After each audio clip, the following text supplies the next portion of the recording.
नमस्ते सदा वत्सले मातृभूमे।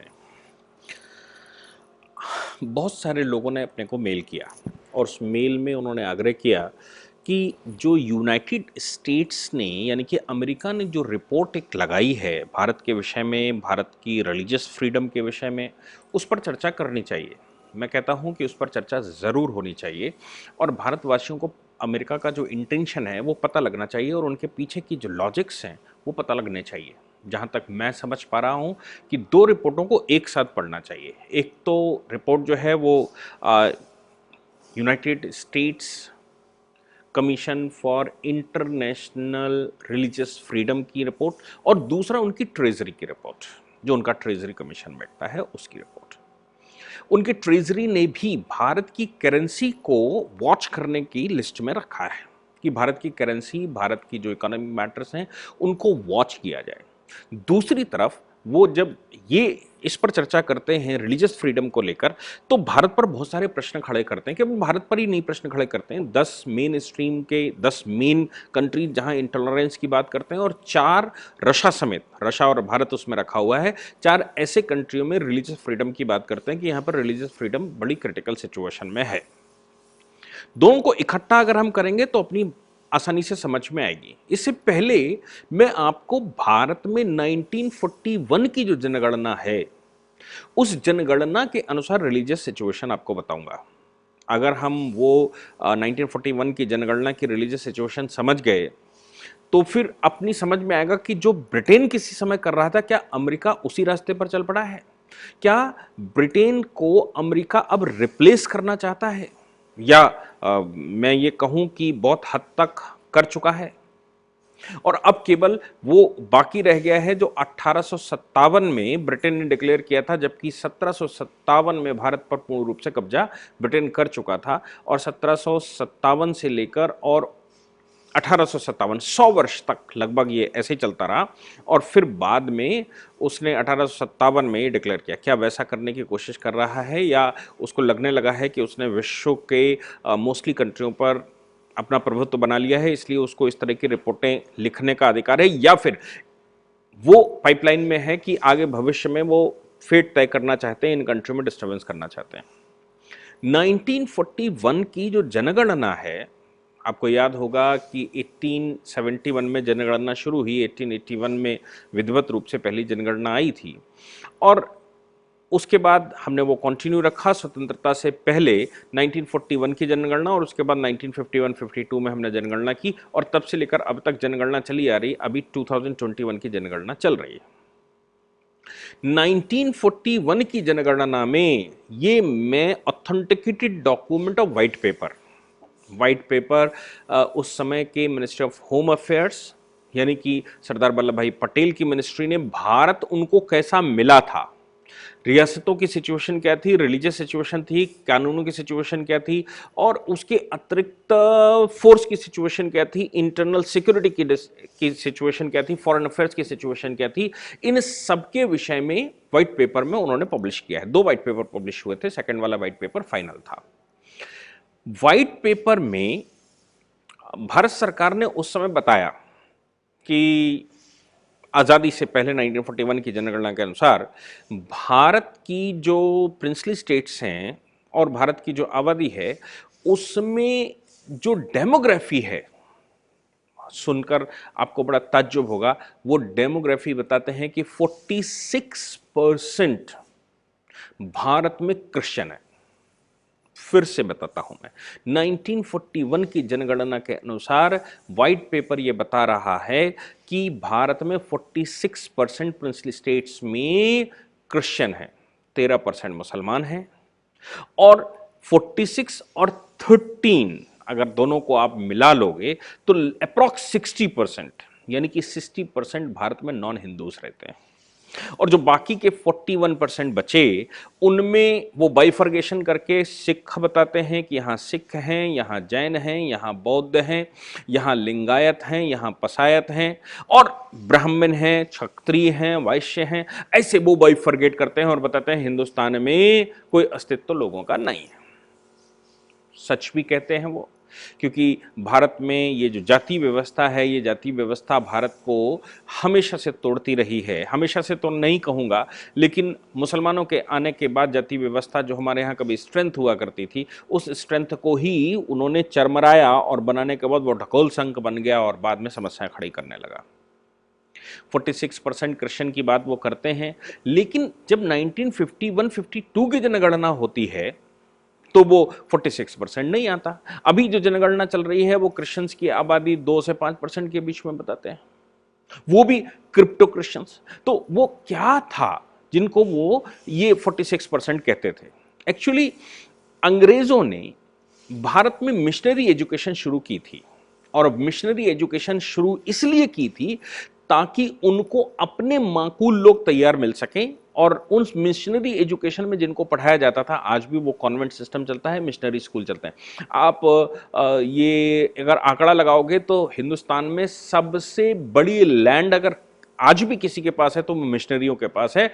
और आप जिस डिस्ट्रिक्ट में जाएंगे उस डिस्ट्रिक्ट के हार्डकोर जिले के पास डिस्ट्रिक्ट मैजिस्ट्रेट जहां बैठता है, डिस्ट्रिक्ट हेडक्वार्टर जहां पर है, उसके अगल बगल कहीं आपको क्रिश्चियन कॉलेज मिल जाएगा, मिशनरी का स्कूल मिल जाएगा, मिशनरी का हॉस्पिटल मिल जाएगा।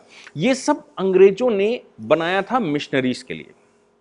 भारत में जो कब्जा हुआ था वो भी शुरुआत मिशनरियों से ही हुई थी, और मिशनरियों ने आकर भारत में हिंदुओं को या भारत में रहने वाले जो सनातनी थे, सनातनियों को अपने पक्ष में करना शुरू कर लिया, और धीरे धीरे करके उनको रिलीजियसली मोटिवेट करना शुरू कर दिया। भाई ईसा मसीह ऐसा करते थे, वैसा करते थे, ये करोगे तो अच्छा हो जाएगा, वो करो। और भारत में चूंकि ये व्यवस्था क्या मैं कहूँ कि ये अंधविश्वास की जो अपनी पराकाष्ठा है वो भी बहुत कुछ रही है।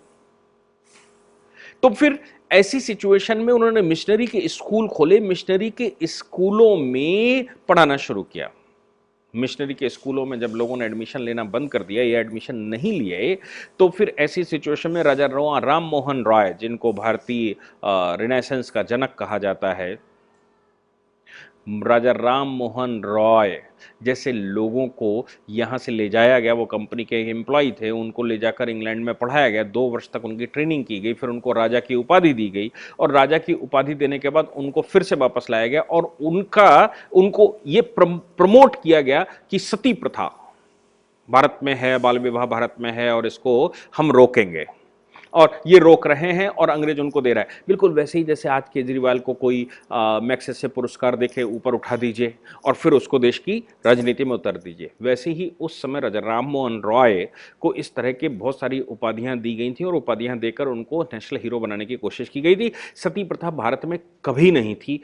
आप अपने से उठाकर देखिए कि आपके अगल बगल कहीं पर आपने कोई सती का प्रकरण अपने गांव में सुना है?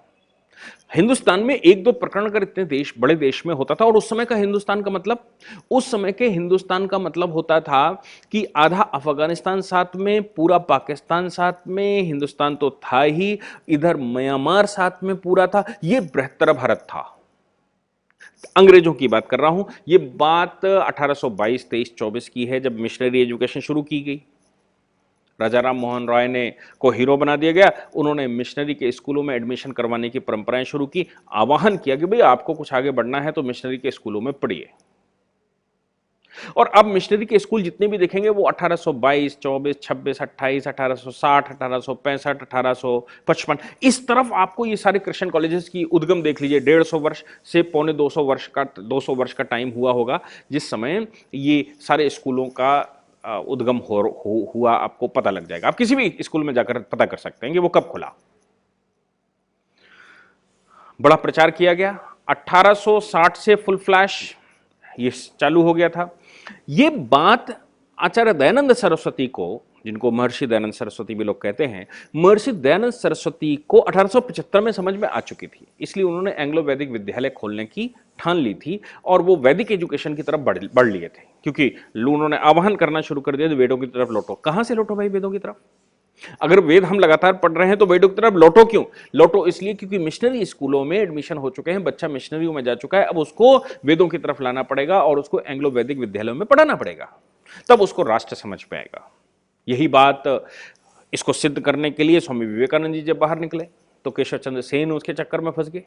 और वो आवाज कर रहे थे बाल विवाह का प्रतिबंध। और उनके पास जब वो पहुंचे तो उन्होंने कहा आपने अपनी बेटी का विवाह तो एक राजा से किया है और वो माइनर, कह रहे वो अलग बात है, वो राजा है। अरे भाई माइनर विवाह तो माइनर विवाह है, वो राजा के बेटे के साथ किया हो या वैसे किया हो, क्या फर्क पड़ता है। वहां से उनके सबके प्रार्थना समाज और बहुत सारे समाज खोलकर रखे थे, उनके भंडे फूटने शुरू हुए।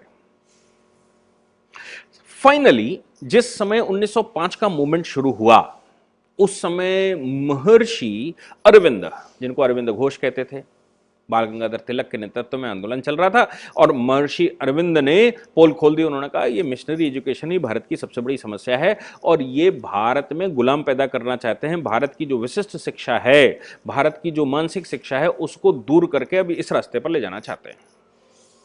और तभी हमने हिंदू एजुकेशन की तरफ आगे बढ़ेंगे। हिंदू विश्वविद्यालय खोलने शुरू किए, बनारस हिंदू विश्वविद्यालय खोलने शुरू किए, संस्कृत विद्यालय खोलने शुरू किए। कुल मिलाकर अपने को 60 वर्ष में समझ में आया खुलने के, 1822 से लेकर, और 1905 की बात मैं करूं तो 80-85 वर्ष में अपने को समझ में आया कि वाकई में अंग्रेज क्या कर रहा है। और यही 1941 की रिपोर्ट कहती है कि वो कहता है कि जो मिशनरी स्कूलों में पढ़ चुका है वो क्रिप्टो क्रिश्चियन हो चुका, आधा क्रिश्चियन हो चुका है। इसको क्रिश्चियन की कैटेगरी में रख लो, धीरे धीरे समय पर आने पर इनको क्रिश्चियन घोषित कर देंगे और ये ही हमारी सत्ता यहां स्थापित करने में हमारी मदद करेंगे। हिंदुस्तान के वो हिंदू जो अपने आप को मिशनरी स्कूल में पढ़ाते हैं, वो सत्ता स्थापित कर लेंगे। आज भी वैसे ही चल रहा है। मिशनरी स्कूल में पढ़ने वाले लोग बड़ी भारी तादाद में ऑक्सफोर्ड को माई बाप मानते हैं, अंग्रेजों के सत्ता को ही सत्ता मानते हैं और उससे पहले सांप सपेरों का देश कहते हैं।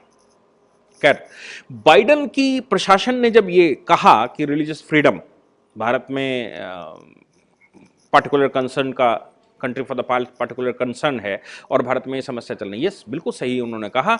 उन्होंने इसलिए सही किया क्योंकि भारत में चल रही मिशनरियां नरेंद्र मोदी सरकार के आने से पहले जिस हिसाब से उत्पाद मचाए हुए थीं और कन्वर्जन चला रही थीं, उन सब पर रोक लगी है और भारत सरकार को यह करना भी चाहिए था। यह भारत सरकार को तब नहीं करना है, भारत सरकार को 1947 से ही कर लेना शुरू कर लेना चाहिए था। दुर्भाग्य से भारत में जो सरकार बैठी थी वो अंग्रेज परस्त ही सरकार बैठी रही और उसने कन्वर्जन के प्रोसेस को फुल लाभ भारत में सपोर्ट किया। यही कारण था कि उस समय मौलाना आजाद जैसे लोगों को शिक्षा मंत्री, जिन्होंने कभी शिक्षा ही नहीं ली हो, वो शिक्षा केवल मदरसों में पढ़ते रहे, उनको शिक्षा मंत्री बना दिया गया भारत का। नूरुल हसन, पता नहीं क्या क्या नाम, जितने सारे, बहुत सारे नाम आपको मिलेंगे जो शिक्षा मंत्री भारत में बनाए गए। उसके बाद ये AK एंटोनी, फलाने फडणवीस, ये फलाने फर्नांडिस, ऐसे बहुत सारे नाम भारत में आते रहे और भारत की शिक्षा ऐसी होती रही। कन्वर्जन फुल फ्लैश मिशनरी के स्कूलों में चल रहा था। सोनिया गांधी के बैठने के बाद बहुत सारे इंस्टीट्यूट्स जो माइनॉरिटी इंस्टीट्यूट नहीं थे, उनको भी माइनॉरिटी इंस्टीट्यूट घोषित किया गया। ये बड़ा रैकेट चलाया गया और इन रैकेट्स में भारत में कन्वर्जन का काम शुरू किया गया और भारत इस समय त्राहिमाम कर रहा है। नॉर्थ ईस्ट को पूरा कन्वर्ट कर ही लिया गया था, thanks to the Narendra Modi government in 2014 कि उन्होंने वहां पर काम करना शुरू किया। संघ परिवार के लोगों ने काम करना शुरू किया, भारत के साधु संतों ने वहां काम करना शुरू किया और धीरे धीरे करके जो लोग क्रिश्चियन अपने आप को कहने लगे थे, जैसे नागास हैं, तो नागा अपने आप को क्रिश्चियन नागा और हिंदू नागा, अभी हिंदू नागा नाम की चीज आज से 40 वर्ष पहले नहीं होती थी। फिर धीरे धीरे करके उनको कहना शुरू किया भाई सनातनी हो तुम। सनातनी का मतलब जो आप प्रैक्टिस करते हैं वो करें। आप यूरोपियन प्रैक्टिस क्यों करते हैं? आपकी प्रैक्टिस और बनारस की प्रैक्टिस एक सी है। आप एक ही प्रकार से पूजा पाठ करते हैं, एक ही प्रकार से आराधना करते हैं। बाइडेन प्रशासन ने भारत में ये जो गतिविधि नरेंद्र मोदी के आने के बाद हुई और योगी जी जैसे लोगों के बाद कन्वर्जन रुका है, तो कष्ट होना उनके लिए स्वाभाविक है, क्योंकि वो कुछ और ही सोचे बैठे थे। क्या वो ब्रिटेन की पॉलिसी पर तो नहीं चल रही थी कि हमारे तरह के लोग यहां पर तैयार हो जाएं और इन लोगों के माध्यम से हम हिंदुस्तान के ऊपर शासन कर सकें या हिंदुस्तान में अपने पिटलग्गू तैयार कर सकें? आज की तारीख में जिस प्रकार से देशों पर कब्जा हो रहा है वो फिजिकल कब्जा नहीं है। अंग्रेजों ने भी फिजिकल कब्जा संसार में नहीं किया था। फिजिकल कब्जा उन्होंने देशों पर कब्जा करने के 150-200 वर्षों बाद किया है।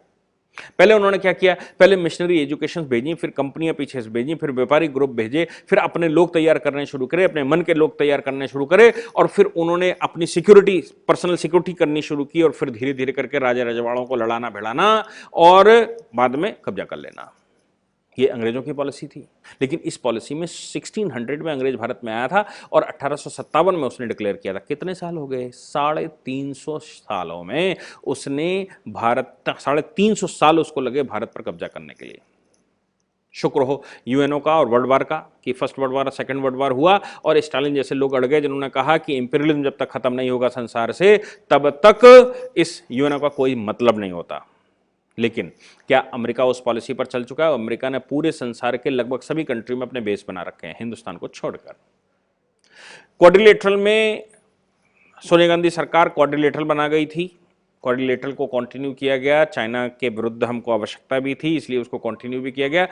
अभी क्या उनका विचार यह है कि भारत में किसी तरह से बेस बनाए? वाजपेयी सरकार, आपको याद होगी कि अफगानिस्तान में जिस समय युद्ध हुआ, वाजपेयी सरकार ने अपने यहां अमेरिका को पैर रखने से भी मना कर दिया था, इसलिए वो पाकिस्तान की तरफ आगे बढ़ गया था।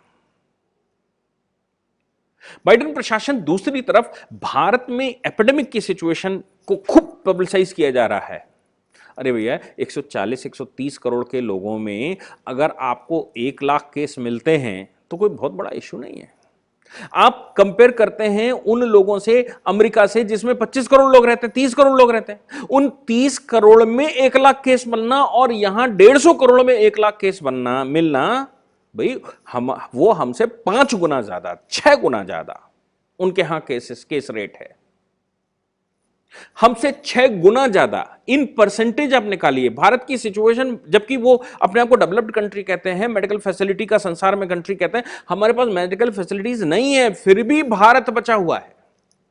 हाँ, मैं ये नहीं कह रहा हूं कि भारत में सिचुएशन खराब नहीं है, भारत में सिचुएशन खराब है। हमारा एक भी व्यक्ति अगर कोविड से परेशान है तो वो, एक भी व्यक्ति अगर मृत्यु हो रही है तो वो हमारी जिम्मेवारी बनती है, हमारे देश की जिम्मेवारी बनती है। लेकिन in comparison of other countries हमारा जो रेशियो है वो उनके मुकाबले 15% है केवल। वो हमसे 6 गुना ज्यादा, 6 टाइम्स ज्यादा उनके पास केसेस आ रहे हैं इन रेशियो ऑफ पॉपुलेशन। लेकिन पब्लिसाइज हमको किया जा रहा है, बदनाम हमको करने की कोशिश की जा रही है।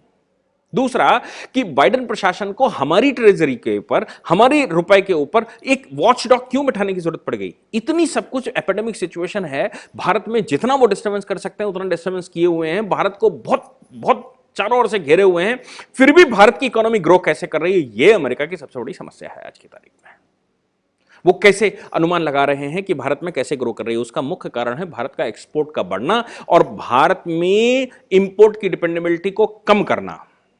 क्यों? क्योंकि नरेंद्र मोदी सरकार ने प्रोसेसिंग सेंटर्स जो बनाए और रेलवे की जो ट्रांसपोर्टेशन की व्यवस्थाएं शुरू की, हवाई एयरवेज की जो ट्रांसपोर्टेशन की व्यवस्थाएं शुरू की और जो व्यवस्थाएं उन्होंने वाटरवेज की शुरू की, उससे हमारे खर्चे बच रहे हैं। और हमारे देश में हर प्रकार की जलवायु चूंकि पाई जाती है तो एक स्थान से दूसरे स्थान पर सामान ले जाना हमारे लिए आसान हो गया। एक्सपोर्ट से ज्यादा आसान यह है, इसलिए हम उसको इंपोर्ट, पहले इंपोर्ट हमें आसान पड़ता था, अभी हमारा इंटरनली हम उसको एक स्थान से दूसरे स्थान पर ले जा सकते हैं। हमारे पास सभी प्रकार की फसलें, सभी प्रकार की खेतियां होती हैं और हमारे देश में सभी प्रकार की जलवायु पाई जाती है, इसलिए हम खाने पीने के मामले में और किसी अन्य चीज के मामले में डिपेंडेंसी भारत की और लोगों से कम हो सकती है।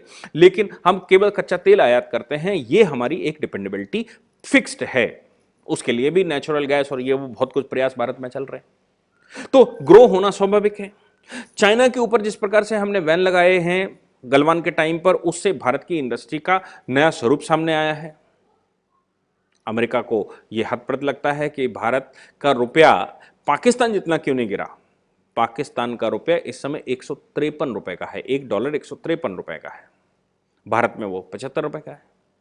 और जिस समय मनमोहन सिंह की सरकार उतरी थी उस समय लगभग 70 रुपए का था, 70-72 रुपए का, और 75 रुपए का है आज।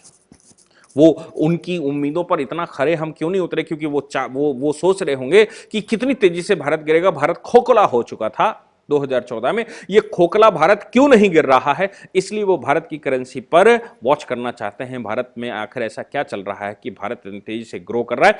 $5 ट्रिलियन की तरफ भारत बढ़ता जा रहा है, $2 ट्रिलियन क्रॉस कर चुका है। पिछले 7 वर्ष में उसने अपनी इकोनॉमी को 2 गुना कर लिया। ऐसा कैसे हो सकता है? जो 70 वर्ष में नहीं हुआ वो 7 वर्ष में हो गया।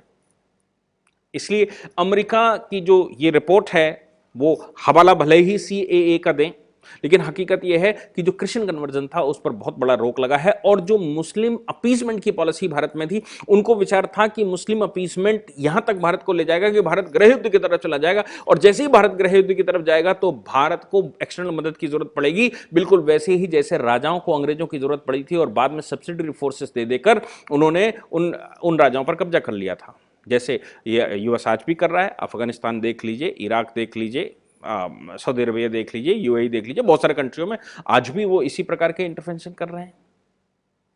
ये सब कुछ जो अमेरिका सोच रहा है या वहां की जो एजेंसियां सोच रही हैं, उनके जो जो जो थिंक टैंक हैं, उनकी थिंकिंग के एब्रोड जा रहा है, उनकी थिंकिंग से परे जा रहा है। इसलिए ऐसी रिपोर्टें देना स्वाभाविक है, भारत के लोगों को घबराना नहीं चाहिए। ऐसी रिपोर्टें भारत के लिए गुड साइन है कि अमेरिका को कष्ट हो रहा है, वो जो करना चाहते हैं संसार में वो नहीं कर पा रहे हैं, हिंदुस्तान को लेकर नहीं कर पा रहे हैं, इसलिए भारत में जैसे वो रशिया पे नहीं कर पा रहे हैं, रशिया को भी उन्होंने इसी लिस्ट में रखा हुआ है, तो भारत को भी इसी लिस्ट में रखा हुआ है। रशिया को भी उन्होंने ट्रेजरी की लिस्ट में रखा है, भारत को भी ट्रेजरी की लिस्ट में रखा है। क्यों? क्योंकि इन कंट्रियों पर उनका वश नहीं चल पा रहा है।